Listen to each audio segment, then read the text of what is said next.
So anything you say from here on in will be live. So good luck, everyone. I'm going on mute.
Hello, everyone, and welcome to our first Empowered to Serve Fireside Chat. I am Kenza Martin, president of Heart and Soul, an employee resource group within the American Heart Association that focuses on empowering and engaging our Black employees. We are excited to collaborate with our Empowered to Serve team on today's event in celebration of Black History Month. This observance, which was first widely recognized in the United States in the 1970s, celebrates the achievements of Black Americans and the central role they play throughout US history. Here at the American Heart Association, we recognize that Black history is being made every day. And we're proud to have a platform where we can spotlight these history makers while having open and honest conversations about important topics and issues impacting the Black community. You are truly in for a treat today. Before we get started, I would like to make you aware of a few housekeeping items.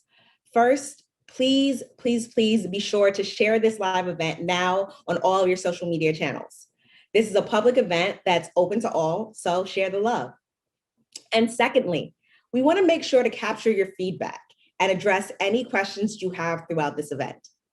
If you have any questions for the moderator or for the panelists, you can submit them to heartandsoul@heart.org. We will try to answer as many questions as possible at the conclusion of this event. Now, without further ado, I'm going to turn it over to our moderator today, Mrs. Pamela Garmon Johnson, Vice President of Health Equity and National Partnerships, and National Executive Director of the National Hypertension Control Initiative. Pamela? Thank you so much, Kenza, for your kind remarks, and happy Heart Month and happy Black History Month to each of you. I am extremely honored to serve in the capacity of executive sponsor for the Heart and Soul Employee Resource Group. When I think of the impact that Heart and Soul has had over the years, it is because of the dynamic leadership of the group and its members. They focus on excellence in executing programming and professional development which has had transformative impact, not only on them individually, but also for the AHA overall and the communities our organization serves. These qualities amplify this year's Black History Month's theme of Black history is made every single day. As a country, we are at a pivotal moment that allows for a history that is inclusive, so that all learn the untold impact of many unsung heroes. Today, we will discuss with our distinguished panelists how they have worked with various entities to overcome structural racism while maintaining their identity and culture. At this time, I would like to introduce Sherman Wright. Sherman is co-founder, managing partner, and COO of 1035. Andrew Suggs, he is CEO of LiveChair, and Ebony Smith, the founder of Yoga in the Hood. Welcome. I would like to ask each panelist to please share with us your background and the essence of your business.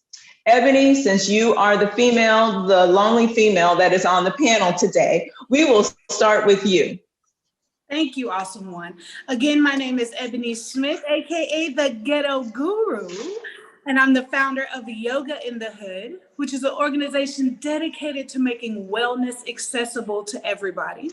And we do that in 3 different ways. We do that through community, where we go out to churches, recreation centers, parks, and now virtually, and we offer yoga and mindfulness. Where we go into corporations and we talk about yoga, mindfulness, overall well-being to help with reducing retention and to help with building teamwork. And my favorite is through the education system, where we go in and we teach yoga and mindfulness to replace things like detention and in-house suspension and develop social and emotional development. Thank you so much for allowing me to be in this space. Well, thank you, Ebony. And I actually started my day with yoga. So I would be prepared and meditated, et cetera. So thank you so much. Thank you. Andrew Suggs. Yes, so thanks for having me. So my name is Andrew Suggs, co-founder and CEO of LiveChair Health. I'm an entrepreneur who originally built a scheduling and booking company, and I decided to pivot the business into healthcare after my father's well-being and health began to decline, who unfortunately passed away in July of 2020 last year from congestive heart failure. So I have a personal tie-in to the American Heart Association just because of the condition that my father passed away from. And so my purpose and mission with this company and my life is to help people who look like my father to live out their full potential and to thrive. And so, as I mentioned, co-founder and CEO, and what we're doing at LiveChair Health is connecting health disparity minorities through trusted barbershops and salons by using technology to reduce health disparities and improve the life expectancy. And I'll just have to put a shameless plug that you were a finalist for the American Heart Association's Business Accelerator. Thank you so much, Andrew. We appreciate you. Absolutely, thank you. Sherman Wright. Good afternoon. It is a great pleasure to be here. I am Sherman Wright, co-founder, managing partner of 1035. We're a marketing agency headquartered in Chicago, and we believe in transforming brands through culture. I'm a proud resident of the Bronzeville community in Chicago on its south side. So very excited to have the conversation today. 1035, our organization, really we say live at the epicenter of what's driving culture. So through technology, through content, through lifestyle, and through innovation, we really help brands connect with diverse audiences. We challenge ourselves to reflect the world that we serve. So I'm happy to say we're 85% people of color, 65% women in our organization, and 10% self-identified LGBTQ+. So not only do we understand culture, we live it. And really looking forward to the conversations today, and thank you for having me and amongst this esteemed panel. Thank you so much, Sherman. And I'll put a shameless plug in for you because you have been a longtime AHA volunteer and appreciate all that you have done to uplift our organization. Why don't we transition? So the AHA, We recently released our presidential advisory, where we declared that structural racism as a cause of poor health and premature death for heart disease and stroke, and of which Black Americans continue to experience the highest death rates, which is so unacceptable. Mm-hmm. We have also committed to raise and invest more than $230 million over the next 4 years to support targeted initiatives and programs, while leading additional efforts to drive systemic public health change focused on removing barriers to equitable health for everyone, everywhere. So we're going to start with structural racism. You know, structural racism is unfortunately ingrained in the fabric of our society. So how do we begin to overcome it? And what is step one? And I'm going to start with Andrew first. Yeah, that's a weighty question, but great. It definitely needs to be answered. So I think for me, step one is people need to acknowledge it. Acknowledgement. So people that built these systems, I believe, have a sense that they're good because they compare themselves to those who have different foibles. But after thinking about it, because of this perspective, I believe that it produces worldviews to make these system creators think they know the best and than people that they should be cooperating and co-laboring with. So what that means in practice is the system creators need to recognize that they have not been given unlimited knowledge. And if we want to make the next generation experience a better future than the previous one, we need to learn to live more empathetically and sympathetically with each other. AKA, I would just call that be humble and do your part to build up the next man. So I think that's the first thing, acknowledgement, and then realize that we have not been given, or the system creators have not been given unlimited knowledge. And in order to have a better future for all, more equitable future for all, we need to be empathetic and sympathetic. Love that. Love the acknowledgement and empathy. Really critical. Ebony. For me, I would say, yes, the acknowledgement, and then let's move into a stage of like transformation. Because I feel like we always start the conversation off, but then what is the action after we begin to talk about this conversation? And what that transformation looks like for me is, one, building up the individual. Like, how do we continue to build up the individual mind, body, and spirit to begin to break these generational curses and begin to tap into what healing looks like, from this trauma that we've all experienced as a whole, and then the individual trauma that we've experienced. And then we want to talk about full well-being, like physically, like really giving and providing knowledge and making wellness accessible. Because if we're not well in the body, in the mind, then how can we move forward? And then talk about building unity as a community. Like, how do we come back together as a community and build a space where we can begin to thrive and our children can transform and thrive as well? I love that. I love the notion of taking action and transforming and healing and unity. Unity really being a key word. Sherman. So all great answers, and I'm going to build off of Andrew, the idea of acknowledging first, but I think we have to identify its meaning and truly understand what structural racism is. So in order to address a structure, you must deconstruct that entity. And structural racism is a system that it was put in place because of race. And we got to understand that race was created. Race is not biological. Race was created to ensure that those that were empowered remained in power. So structural racism is an institution that was created for those individuals wanting to make sure that they always had power and the ability to accumulate wealth. So we must deconstruct what race is. We must deconstruct structural racism. And then we must look at the parts. And what are those parts that are driving systemic racism that are going beyond generations? As we look at the founding of this country, we are 4 to 5 generations in, and it hasn't changed because structurally, it's bigger than any person. So you must attack the institution, the system, and then create measures and metrics to deconstruct and to rebuild a system that is inclusive that was never included for us. And that's how we address structural racism. Thank you so much, Sherman. You know, I appreciate the reference to history and helping us to understand. And I think we're going to talk about that a little bit more as we talk about culture. So in understanding that there is structural racism, you know, how do we thrive despite of this infrastructure? Sherman?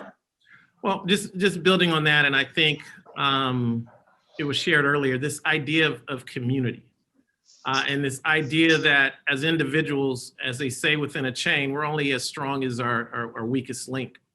And as we see our communities that are hurting and those of us that have, you know, quote unquote, achieved the American dream or overcome some of those obstacles, we are no better off than those that have not.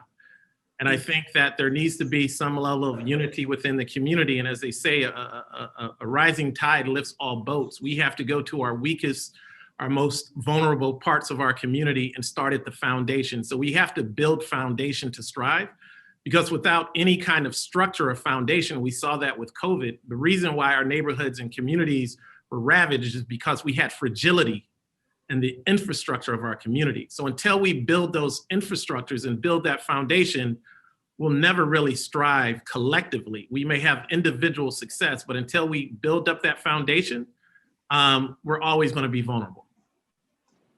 Agreed. Ebony? Just to, you know, I totally agree with Sherman in building the foundation. And I feel like, you know, in order to build a solid foundation, then we have to teach individuals how to take care of themselves, like how to begin to heal from this space of trauma. Like if we're going to build a foundation, we can't build this foundation on trauma and on these experiences. And so really making, you know, mental and physical wellness available and accessible so that people begin to fill their toolboxes up with these transformative skills and tools to help them begin to heal from this space and heal from, you know, generational, you know, transactions and things of that nature. And then from that point, like Sherman said, begin to build that whole new solid foundation built from a space of wellness, overall wellness. Love that. Thank you so much, Ebony. Andrew?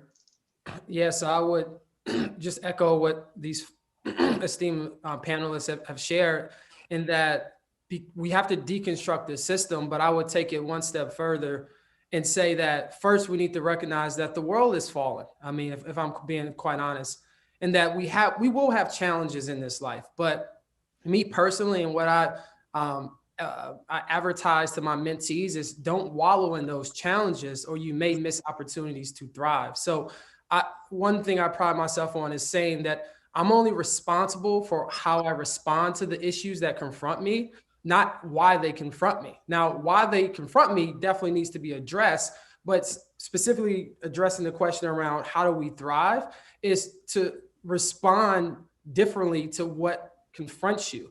And so, you know, I always sum up my statements in practice: believe in yourself, bet on yourself, and surround yourself with people who believe in you. Because I believe because of the historical plagues that have marginalized communities of color and specifically African-American people, we have a sense of like hopelessness, but things are progressing in this country that I believe will give us, either us or the next generation, a better future. Oh, I love that a lot, Andrew. And what I think about is, you know, what our parents have shared with us, that we have to strive and do more and keep the noise out of your ear.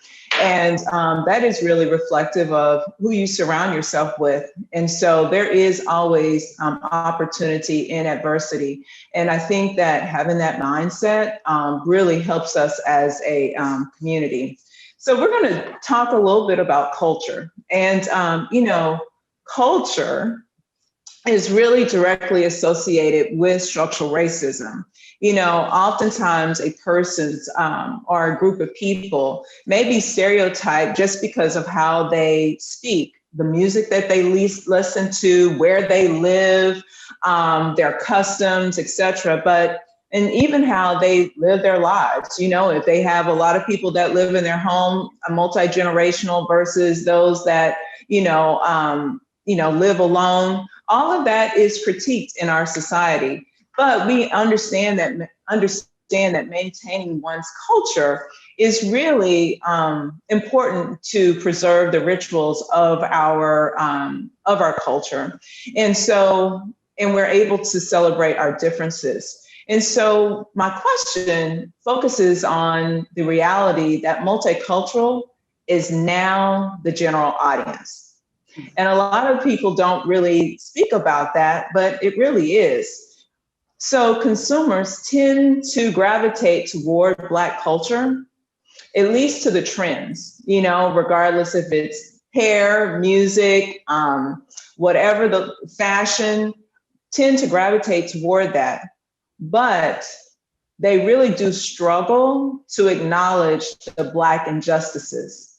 So when you think about that, with the brand that you have, how do you maintain the essence of your brand, recognizing that this is a part of the process, that sometimes the culture is adapted, but then the struggle of our community is not recognized and empathized?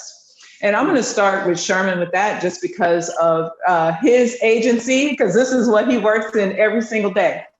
Sherman? Well, I think that, again, the definition of culture and how people look at culture, for us, culture is a value proposition. So they don't necessarily adopt the culture, they imitate the culture.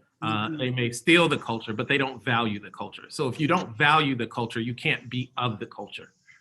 So when we think about culture and we use that phrase, I say it's just a word that's thrown around a lot. And multiculturalism is just anything but us.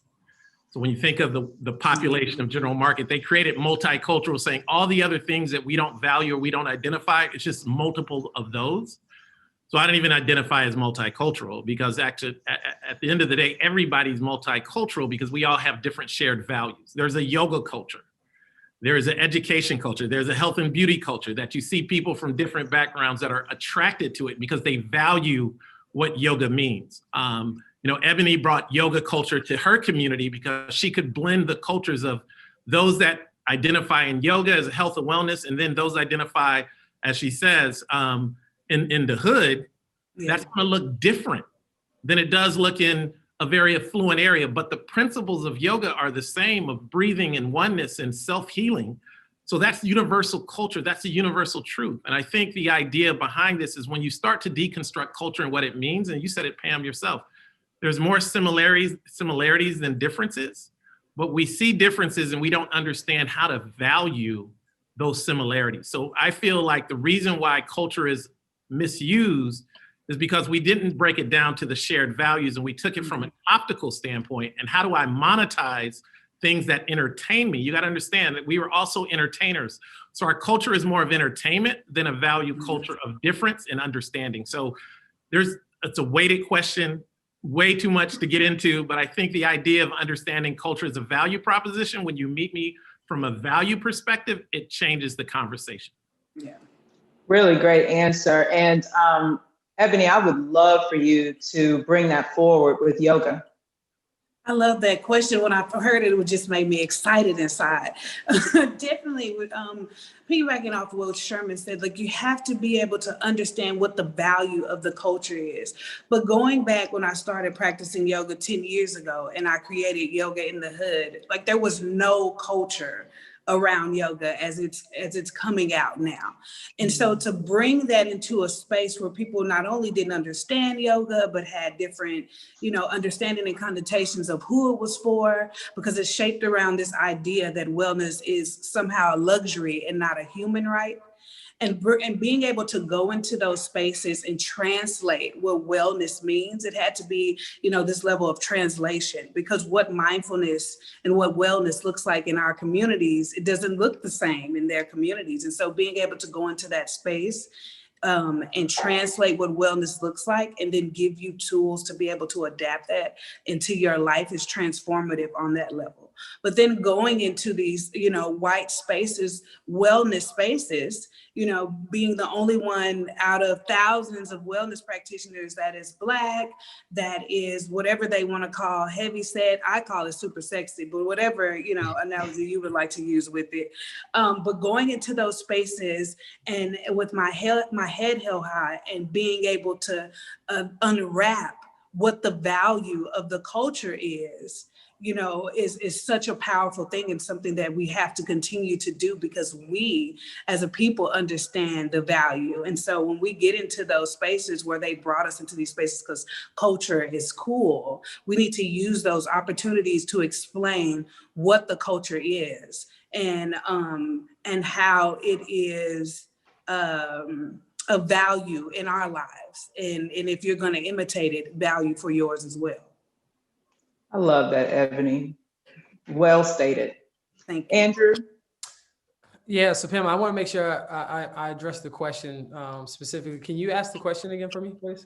Well, how do you protect your brand, recognizing that sometimes culture is adapted by others, but not the brand itself being recognized, being a catalyst to the outcomes that you want? So when I think about your business, right? You work with a lot of barbers, but now you're connecting that to the healthcare system. So to this broader ecosystem. So I'll let you take it from there. Great, thanks for that. And so I think it's such an important question because as recently, as we continue to onboard, different health systems or health plans, they see that this is obviously a social and cultural win for them. But in addition, a way for them to reduce costs because they get to access, engage, and influence people that they've had a hard time engaging. And so for me and the metrics that we look at as an organization, we don't want to diminish or dismiss shops that may not produce a certain level of success as defined by the system, because the system is also the entity that has marginalized these groups to have these disparities in the first place.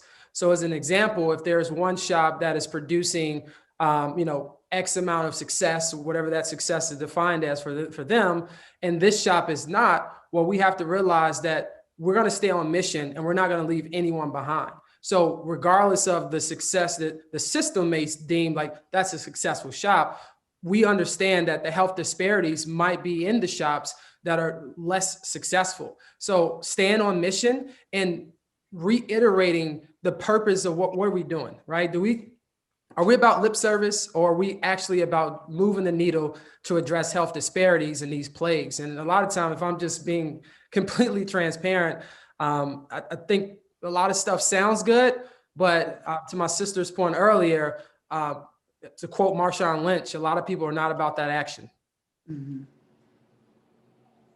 Yes, and really good point. And I really think that when I think of one of the AHA's guiding values about meeting people where they are, sometimes that makes some of us uncomfortable. But if we're going to do our best in ensuring that we have equitable health for all, then we have to meet people where they are, regardless of where it is in their community, education level, their socioeconomic status, if they're in rural America or if they're in urban America. So that does require us to have a different lens and different strategies in order to make an impact.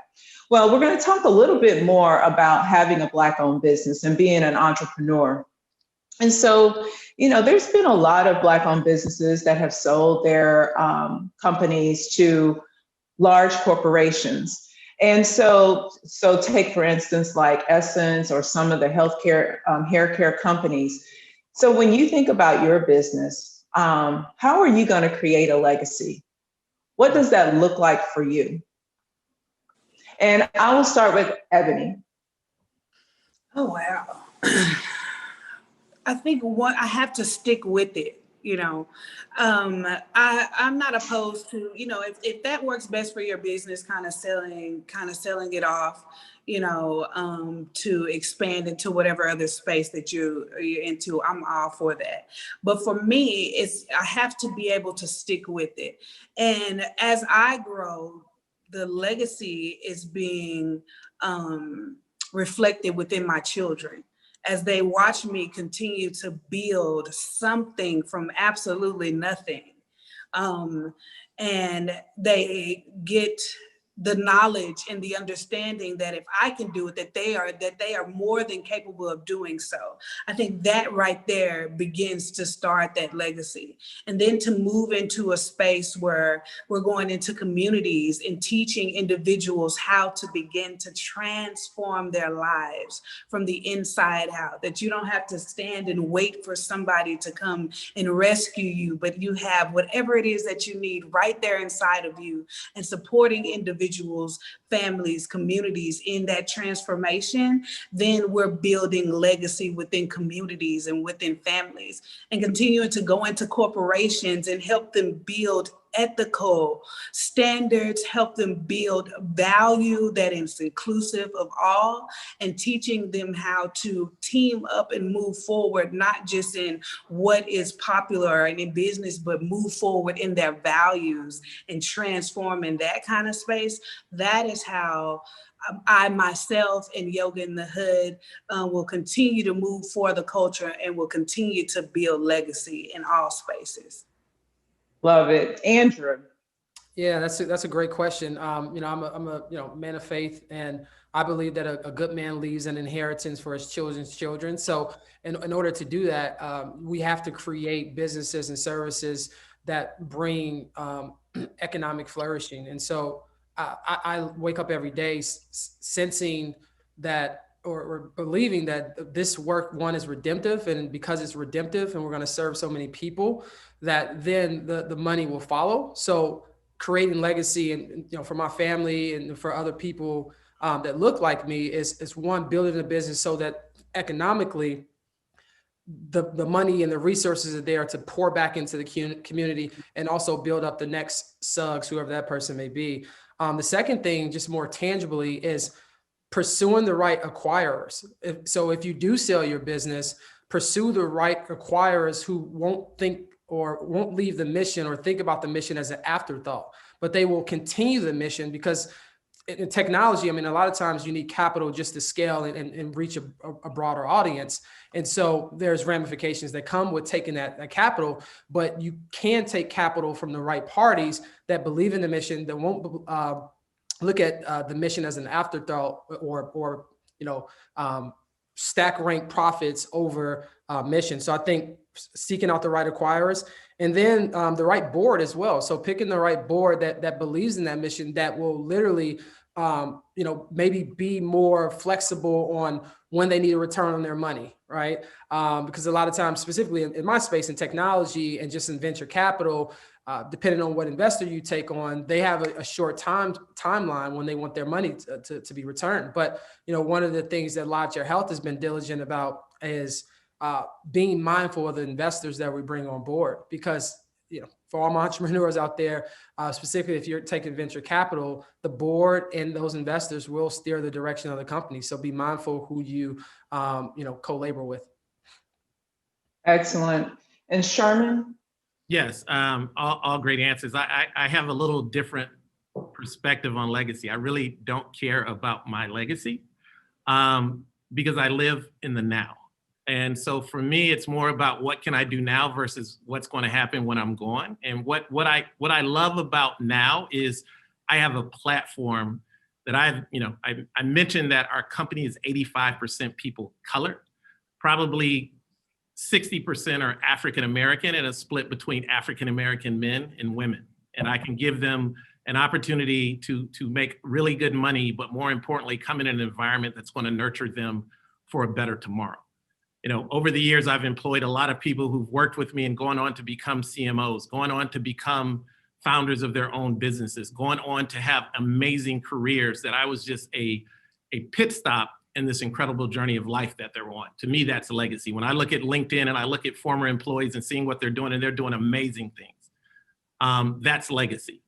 When I think about individuals who've worked with me that are able to do things for their families, who are able to get through COVID. We created jobs during COVID. When people were losing jobs, we were creating jobs. That's a legacy. Specifically as it relates to exiting and kind of Black businesses selling, that is the beauty of business that it creates wealth through M&A.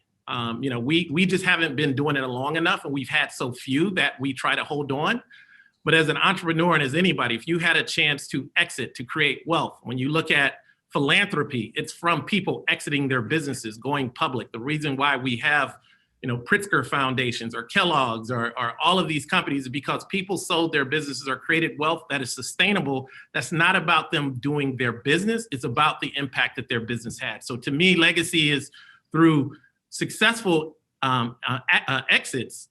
That's how you create wealth. It is, you create something and you sell it. It is kind of the genesis of businesses today. So for me, I encourage all African-American entrepreneurs to, sell your business. My goal is not to be owned. There's a lot of headache that comes with owning this. I want to get rid of it and sell it and make a lot of money so I don't have to deal with a lot of the day-to-day, but that's all doing time. And then I talk about, history. I'll give you a quick story. I went to Texas A&M. And 4 years there, I only had 2 Black men in any textbook. And that was a journalism book, and it was John H. Johnson and Tom Burrell. It just so happened that same year I was pledging Alpha, and there were 2 famous Alpha members, and they were from Chicago. And I'm in Texas. I had no clue where really Chicago was or the history of Chicago. But they became, basically mentors of mine, and they became legacy creators. John H. Johnson started Ebony with a $500 loan from his mother-in-law on his furniture to start the Negro Digest in Michigan, on Michigan Avenue. Tom Burrell started a London Foot Cone in Nelson in the mailroom in advertising in Chicago on Michigan Avenue. 26 years later, I started my career in a mailroom in Houston. I started my business with a loan from my mother-in-law. Thank you, Mom. Thank you, Cara. To create what I did today. My office is on Michigan Avenue, a few blocks down from where those gentlemen's business were. So that's the idea of legacy, something that somebody may read, something that somebody may inspire. Here I am, many moons later, because of these gentlemen who I've never met, who built an incredible story, who let me know that it's possible. I too mimic their lives, not intentionally, but it's just because of the fruition of having those type of representatives to create legacy beyond probably what they ever thought they would create, to me is what legacy is all about. So it's not about me as an individual, what I live behind, it's the platform that I create and what I inspire. Oh, Sherman, you gave me chills. Because it does. Because I think that seeds have been planted, and we are the flowers, and we're continuing to plant seeds. And so I think that we have an obligation when we have a platform to help others. And that's what each of you have described. And Sherman, when I think about all the people that you have impacted and where they are now, that is amazing. I think about that even for myself.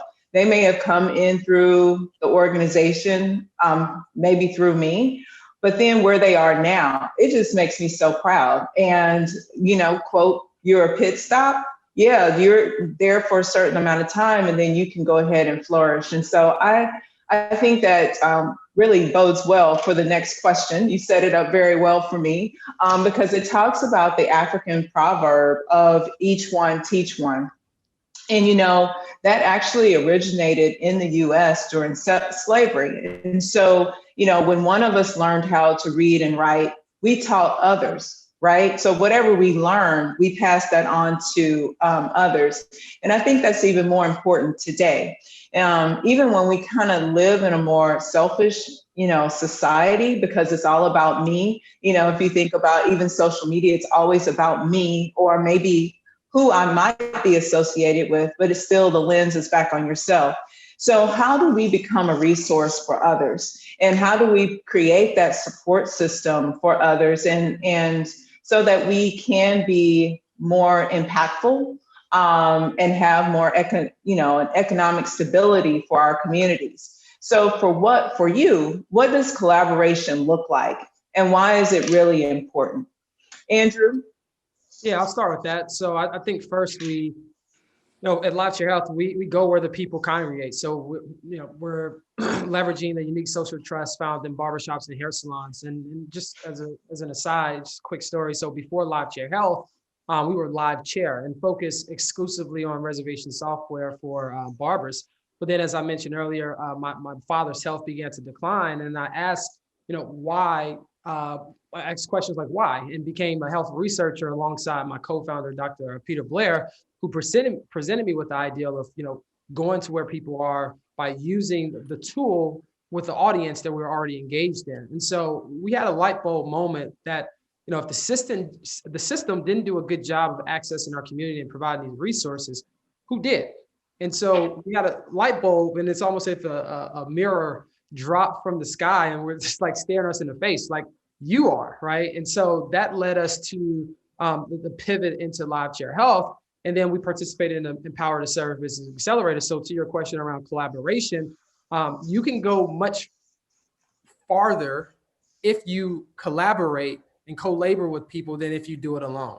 And so I've seen that with the support of the American Heart Association, amplifying Live Chair Health's mission and allowing us to make a foray into markets that we probably would have made a foray into, but now we get to do it a lot sooner. And because we get to do it a lot sooner, we get to impact communities at an accelerated rate, which is, ties back to your other question around like creating flourishing and selling your business so you can scale and grow. So collaboration is paramount in order to progress your business, or move your business forward. So I'll pause there. Thanks, Andrew. Ebony. When you're talking about collaboration, I think about the idea of unity. Like, you have to be able to come together with individuals that are like-minded, and even individuals who have different ideas. That's definitely something that I learned the past year. Like, make sure that you have people in your circle that have different ideas from you as well, because this is the manner in which you'll be able to expand. We can only do so much by yourself.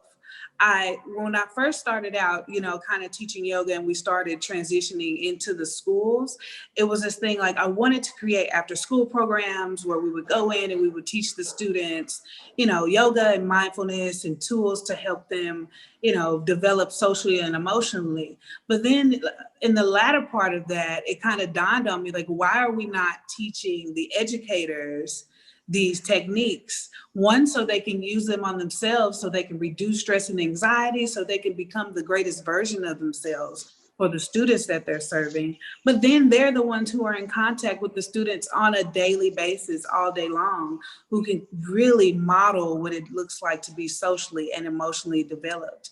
And so just kind of taking what it is that and taking what it is that you've been grown from and inspired from, and sharing that with other people so that then they can share that with other people. And the more that you can do that, the more impact that you'll have, not even for those around you, but those that you'll never even begin to meet. And for me, that is very powerful. Most definitely. Most definitely. Sherman? For me, collaboration is more about co-creation.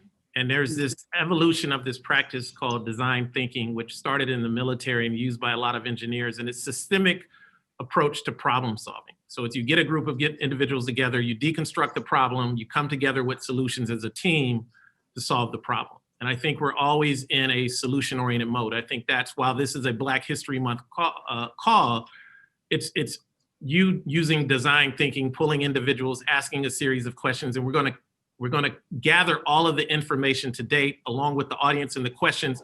We're all going to come up with solutions that we're facing right now. We're all going to pull something off of this call. We're going to remember something that was said, and we're going to go solve a problem.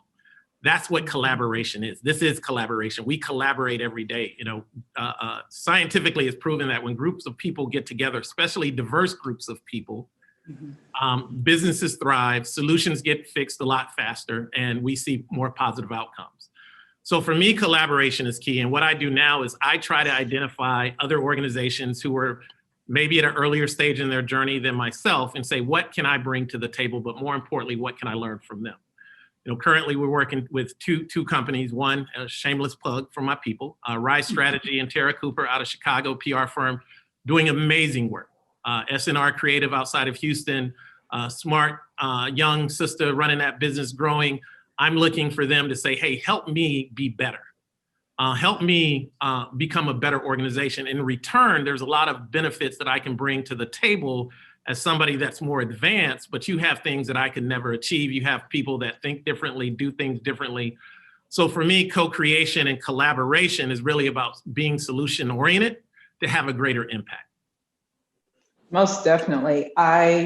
One of the things that I probably love about what I get to do every day is to find synergies among the AHA and other organizations and companies. It is what drives me. It is my gift. And when I think about being able to amplify others and do so in a way that can have major impact on communities, it gets me excited. That's why I get up every single day.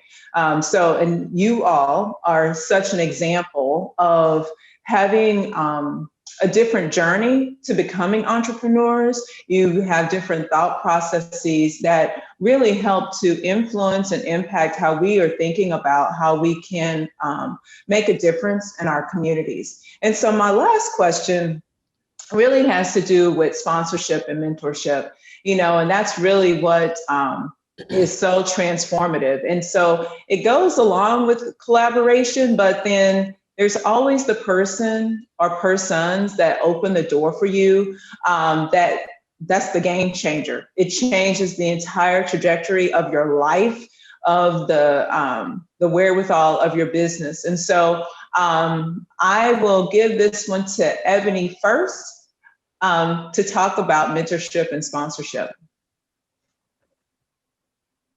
It's just, I think in order to move your ideas in your business, your creatives forward, you have to have mentorship. I think it was a quote that I read not too long ago, and it says that if you don't have mentors, then you just have a lot of friends with no money. Like, you have to surround yourself with people who can move you forward in a powerful way. Like, for example, I really wanted to go into a space of speaking, and I didn't know how to communicate what it is that we were doing within our organization.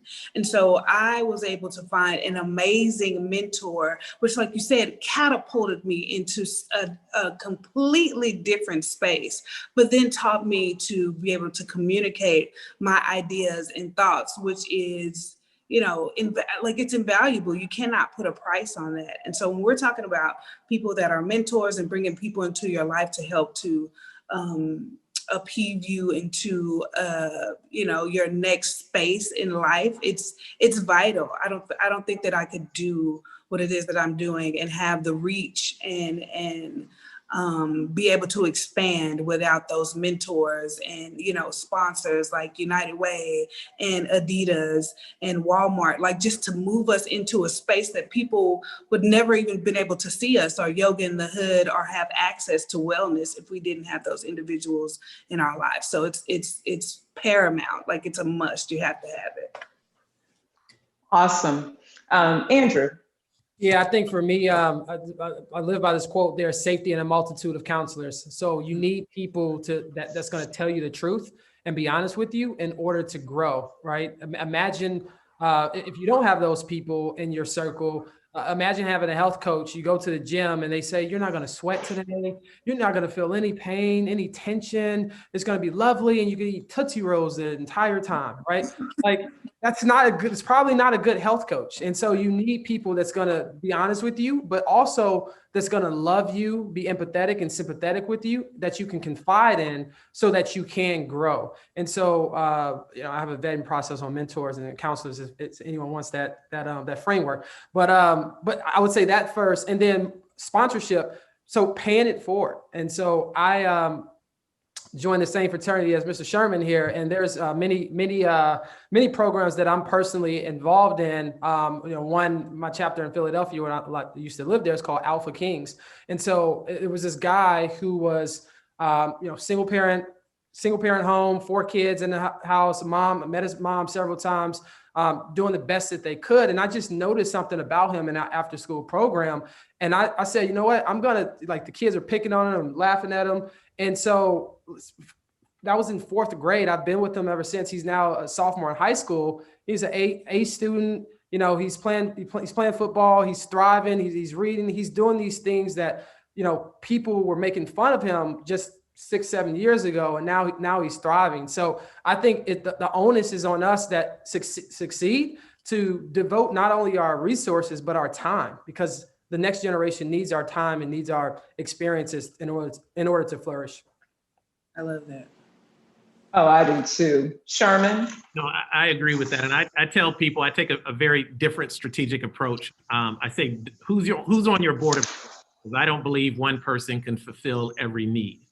So if you think about how a board is comprised, they usually go get individuals that have specialty in specific areas.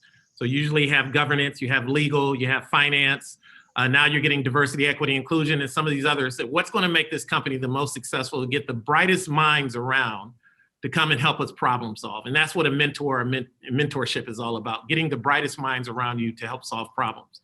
I also say there's 3 components of success. Whoever is successful, there's 3 things that everybody had. They had information, they had access, and they had resources. We don't get information, we don't have access, and we don't have resources. Those, we talk about the social determinants of health, those are the social determinants of wealth. If you have information, you have access, and you have resources, there's no reason why success should not be on your side. So I think that that's what a board of directors provides me, is information, access, and resources. On the other side, as far as my mentees, is really understanding that, you know, it's really about 3 things. It's about relationships, it's about your reputation, and it's about rigor. So mentoring and networking, it's all about relationships. Coming off of this call, I'm going to have some dynamic relationships. Pam, we've built a relationship over the years based on our reputations, why I'm here. If Sherman had a different reputation with Pam, Sherman wouldn't be here. And then third and final, Sherman brings rigor to the table. You know I'm going to work. You know I'm going to put in the efforts. And I think when you look at information, access, and resources, when you look at relationships, reputation, and rigor, that really is the model of success from any kind of relationship, from mentees to mentor. And those are the type of things that I try to teach my young mentees and try to bring to the table with my mentors for this journey of life. Oh, thank you so much, Sherman. And you're so right. And, you know, I've learned so much from each of you today. And some of you I know more than others, but the one thing that I think about is, you know, we also learn through our, quote, learning experiences, meaning, quote, our failures, and candid feedback, the things that we don't want to hear about ourselves as leaders and as entrepreneurs. But usually that's what is needed for us to move to the next level. And so that is why you surround yourself with those individuals that can provide you with the information, the access, and the resources. So thank you so much. I will be taking that one back as well. So what we're going to do is open this up so that we can have a Q&A. I've seen a lot of activity. I've been trying to monitor the chat and, and monitor YouTube. So I am going to actually ask my colleagues to help me with this. And so first question that I have, Ebony said the yoga culture was different 10 years ago. How did you gain the courage to continue in your calling, especially during the time when yoga wasn't popular within the Black community? That's such a good question. The way that I encountered the practice, I had a very personal experience. The yoga and mindfulness and meditation transformed my life. It gave me an opportunity to be able to heal from the trauma that I'd experienced. And so coming from that space, and then understanding when I looked around my community that people were hurting, that people had experienced, you know, trauma as well, and didn't have the tools to begin to heal from that. Being able to come from that space and share what it is, share yoga and mindfulness when it wasn't popular. And then I was doing it in the hood, so that was even more far-fetched. Like, I literally taught yoga in the park for 2 years before anybody even came out. And what kept me in that space is to be able to look out and see other people there, even if they weren't there, being able to look past what was happening right in front of me and know that the future was something completely different. And so for me, that's what pushed me forward. My passion and my vision is what continued to keep me going through the park when people weren't even there. So you have to have passion and you have to have vision. And the third thing is that nobody else is responsible for your dreams and aspirations and making them come true or supporting you in that nature. I mean, it's nice, but if nobody does, that still doesn't negate the fact that you need to move forward in your passion and in your vision. Oh, I love that. Love that. Love it, Ebony. Love it. You know, when I think about like the legends that we have lost, like really significant historical figures that broke so many barriers, like a John Lewis, Cicely Tyson, Hank Aaron, just recently, Chadwick Boseman, and Kobe Bryant. You know, what responsibility do we have as a culture to ensure that their legacies continue to live on? Sherman?